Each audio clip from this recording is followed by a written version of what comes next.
All right, hi everyone. I'm doing a really quick impromptu thing on how to measure and how to take your measurements properly. In your guidebook, you'll find this piece of paper, and on the back side of it, you'll find where you want to track all your measurements. We're going to go through it really quickly, how to do it accurately.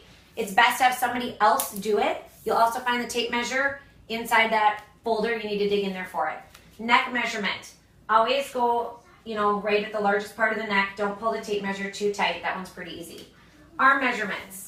So you want to find the halfway point in the arm. So our joints don't ever move. So we're going to measure from the top of the shoulder to the elbow. Go ahead and relax your arm and bend. And just make sure the muscles are relaxed. So the length of her arm is 12 inches. I'm going halfway at 6 inches.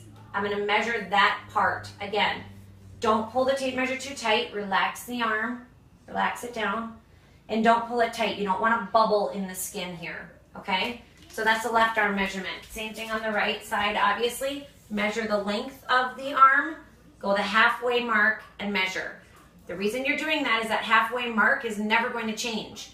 But if you're just eyeballing a spot on your arm, you could be way off of where you're going to be doing that measurement. Chest measurement for women. Arms out, please. You're going to go right across the nipple line on women. You want the arms to drop down when you take the measurement. Inhale. Exhale. When you relax that chest muscle, that's when you want to take that measurement. So that's your chest measurement. Diaphragm, rib cage. The spot where you would do CPR compressions is where you want to do that rib cage measurement. Again, inhale, exhale. When the body is relaxed, take the measurement. Waist is going to be at belly button, so point to your belly button for me.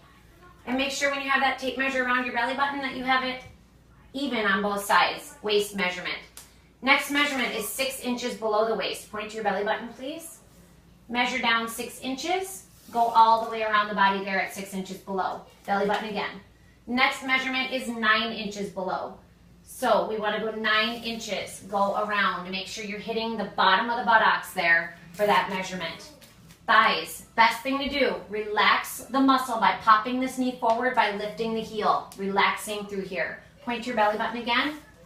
And I take an eyeball measurement here in belly button line from the hip all the way down to the knee. So I'm getting the length of this in line with the belly button, all the way to the knee, and then that halfway mark.